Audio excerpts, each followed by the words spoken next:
helaas. Daar is hier een heel mooi hoesje met een kampvuurtje. Hier de paddenstoeltjes staan er nog, maar verder is het voort. En daar is die een. Op de rots. Ja.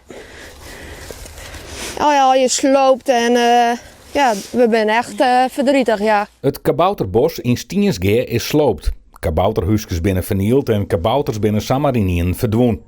De bouwers van het bos staan versteld en begrijpen het net. Hier is al wel wat verdwenen. Vanmiddag had iemand wat deel zet en nu is God wel leeg. Ja, helaas. Daarvoor is die altijd een grote bolle gijs.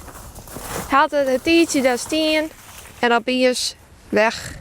En daar nog voor het plop direct nog een hele tijd staan. Kabouter plop die een taart hier. De beziekers van het kabouterbos binnen ek bot teleursteld en komen dadelijk in actie. Hield hij meer mensen in de omjouwing door mij en pleert ze zelf kabouters en tafereeltjes in het bos. Toen dit nog net gebeurd weer, hoe genoot je hem toen van het bos? Kwam je hem er wel eens? Nou, daar ben genoten er vooral voor. Die gang echt op zoek naar de kabouters staan. Die gang echt, echt bij de bosjes van zet direct een kabouter. Nou, dat is gewoon heel sneu voor het Noorderben, vind ik. Wat moet er nou gebeuren? Ja, wat moet er gebeuren? Het zou mooi zijn dat degene die het vernield had, dat hij zich kenbaar maakt. En misschien helpt om het weer mij te maken. Dat ze er direct van leren. Dat ze terug gaan van, hé, er zijn heel veel mensen die vinden dit wel heel leuk. Jong en oud. Ken je me wat van?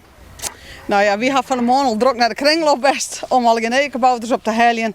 Dus zo proberen we het bos toch weer een beetje in de kabouters te krijgen, in de kaboutersfeer. Daniella en Jacqueline hoop je dat het dier hem nog bekend maakt.